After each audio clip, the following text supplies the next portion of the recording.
Two high school track stars who took first and second place at the Connecticut State Championships now finding themselves at the center of a controversy.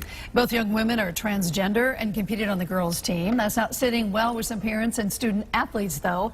They've started a petition to change a rule. News 8's Amy Hudak live in News 8 Control with reaction to this story tonight. Amy. The Connecticut Interscholastic Athletic Conference, the CIAC, says that athletes can choose to compete for the sport in which they gender identify with. But some are saying this creates an unfair advantage, especially when it comes to athletics. I had like these pink and purple furry boots that I wear. Andraya Yearwood says even as a child, she identified as a girl. Learn to deal with it and grow tougher skin. Yearwood is a sophomore at Cromwell High School. Born a boy, she's now transitioning and runs track and field on the girls' team. She and Bulkeley High School sophomore Miller swept the competition at the girls' track and field state championships last week. Miller is also transgender. Some parents and athletes say the first and second place finishers have an unfair advantage, and they want a level playing field. The Connecticut Interscholastic Athletic Committee says their policy is that student athletes can compete for the gender-specific sport they identify with. That's directly in alignment with state law. But two petitions are now circulating, one in Plainville, the other in Glastonbury, to change that rule.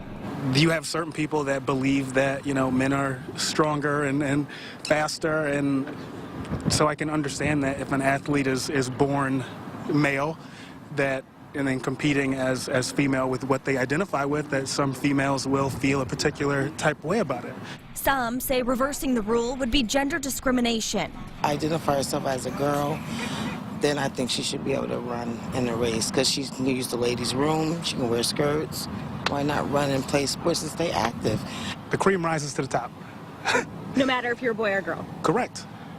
There are plenty of athletes now that can tell you, if you were to put the UConn women on the court with the UConn men actually might lose. The CIAC saying they are listening and empathize, but this is an extremely complex legal issue with multiple layers.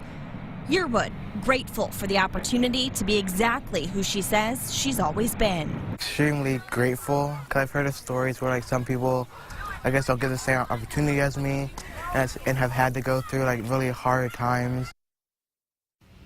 The CIAC says this policy has been in place for about a decade. They say so far, no signatures or petitions have come to their desks.